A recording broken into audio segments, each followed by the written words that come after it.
Добар ден на сите, почитуван господине градоначалник, почитувани представници на владата, на локалната управа, ценети гости, експерти, почитувани представници на медиумите, дами и господа. Ми представува чест денеска да помогнам да се представи овој навистина важен проект за градот Скопје. Јас ќе го искористам ова моје обраќање да дадам некои повеќе детали околу она што го видовте од видеото, околу самите проектни елементи и начинот на кој што се планира да функционира овој систем. Пред тоа би сакал да напоменам само неколку зборови. Сметам дека е многу важно кога станува збор за прашањето зошто брзиот автобуски систем е најдобар избор за градот Скопје. Би рекол на почетокот, веројатно поголем дел од вас присутните сте овде помлади, меѓутоа Скопје доцни 40 години да направи квалитетен исчекор во унапредувањето на јавниот градски превоз. 1980-тите години почетокот имаше иницијатива за оведување на трамвајски систем во градот Скопје, имаше и референдум за самодопринос кој за малку не успеа, за неколку проценти.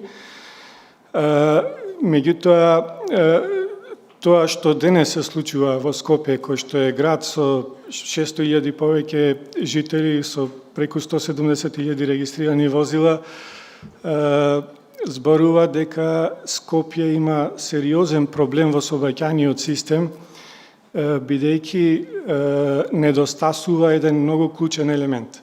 Тој клучен елемент е брз, висококапацитативен, еколошки и вид на јавен градски превоз, кој што ќе даде квалитетна услуга и кој што ќе биде атрактивен, привлечен и пред се погоден за граѓаните на град Скопје. Брзиот автобуски систем не е многу познат кај нас. Јас само во неколку зборови накратко би рекол дека, бидејќи онај во називот носи наслов автобуси, воопшто нема никаква врска со, да го наречам, регуларниот автобуски систем. Брзиот автобуски систем е сосема нов вид на јавен градски превоз, кој што се одликува со физички издвоена траса, со станици кои што се од затворен тип, со приоритет на сигнализираните раскрсници, со систем за наплата со интелигентни картици, АВЛ систем и систем за информација на патници во реално време и секако интеграција со останатите видови на превоз.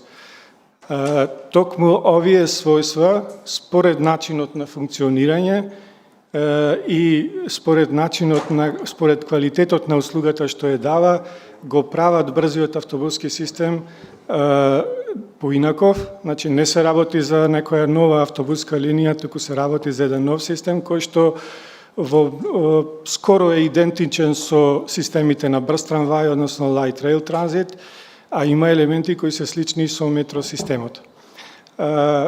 Сега би продолжил со, додека тече видеото, да напоменам некои битни работи.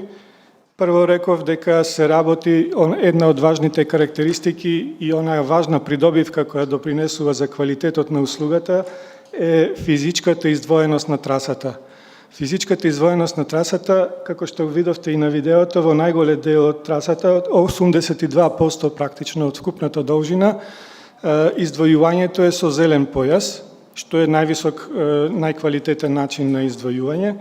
Во централниот дел, околу 400 метра, е пешачка зона во која што се допуштени само возилата на брзиот автобуски систем и има неколку кратки делници, тоа се пред се улиците 11 октомври, ВМРО, Кочорацин, каде што поради ограничениот попречен профил на сообраќајницата не е можно одделување со тој зелен појас, туку таму имаме одделување со сепаратори наречени армадило. Друга важна особина која што, да речам, не е позната кај нас во нашите простори, па дури пошироко на Балканот, е тоа што изборот на станиците е од затворен тип. Што значи тоа? Тоа значи дека наплатата, односно валидацијата на билетите се врши на самата станица. Тоа целта на ова се разбира е да се обезбеди што е можно пократко задржување на возилата на брзиот автобуски систем на станиците заради влез и излез на патниците, и тоа е нешто што исто така покрај издвоената траса многу допринесува за постигнување на високи брзини. Требаше можда веднаш на почетокот да кажам дека оваа делница од терминусот во Ново Лисиче до терминусот во Ѓорче Петров се поминува од крај до крај, значи за околу 30 минути. На меѓустаничните растојанија се постигнува максималната брзина од 50 км на час. Да се навратам на станиците, значи станиците има предпростор, каде што во тој предпростор е сместени се овие автоматите за издавање на дополнување на билети. Постои рампа, бидејќи друга важна особина е тоа што висината на платформата на станиците е еднаква на висината на подот на возилата. И тоа е нешто што леснува брз влез и излез на патниците. Во самиот се влегува, значи, преку капи, тоа е истиот систем како кај метросистемите, верувам поголем дел од вас сте биле во градови каде што има метросистем, и тоа е таа сличност која што ја споменав со метросистемите. После влезот во платениот дел во станицата, значи таму има простор за чекање, клупи, има дисплеи, информативни дисплеи за патниците, ќе има обезбедено Wi-Fi, односно безжичен интернет, и една важна особина, сигурно се прашувате како изгледа тој затворен простор. Значи, од страната каде што пристигнуваат автобусите, станицата е затворена со подвижни врати, постои систем за сензори. Кога возилото наближува и влегува во станицата, значи вратите од возилото се изедначуваат со вратите од станицата, се отвараат и патниците на сите врати брзо излегуваат и влегуваат. Инаку има, како што веќе кажано, има вкупно 23 станици со се двата терминуси. Просечно меѓустанично растојание е околу 550 метри. Друга особина која што е многу важна за да се обезбеди таа брзина, и не само брзина, туку и доверливост на услугата, значи редовност и точност, редовно одржување на возните редови, што исто така е важна особина која што е ценат корисниците на јавниот градски превоз и воопшто граѓаните. Значи, друга особина која допринесува, или проектно решение кој допринесува кон тоа, е обезбедување на приоритет на сигнализираните раскрсници по должина на целата траса.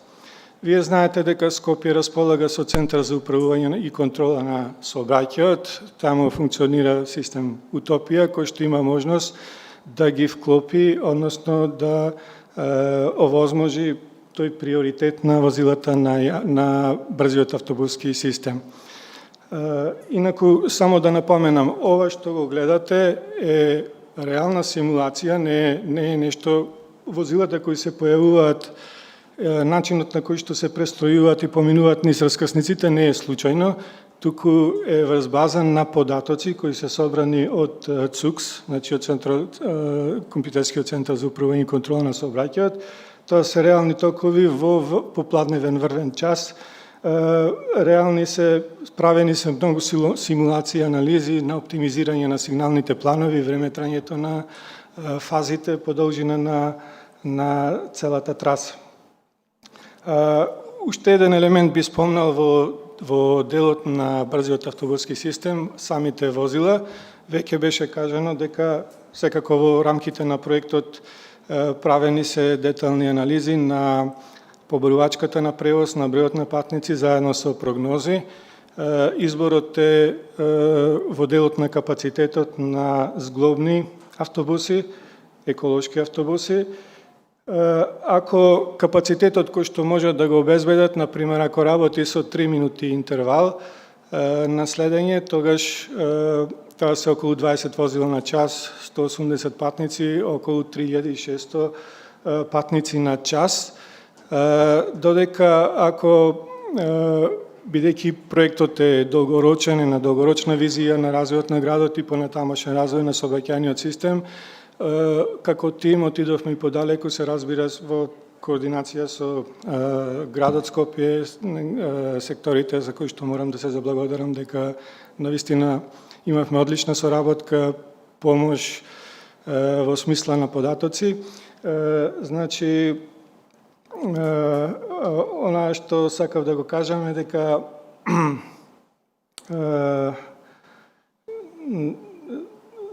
зашто зборував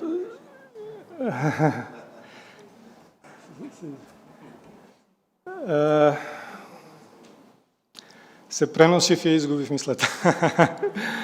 За самите возила, за самите возила зборував, значи капацитетот, самиот систем е проектиран, геометриските елементи да овозможи во иднина, кога и ќе се достигне таква побарувачка за превоз, да можат да се обраќаат и двојно зглобни автобуси.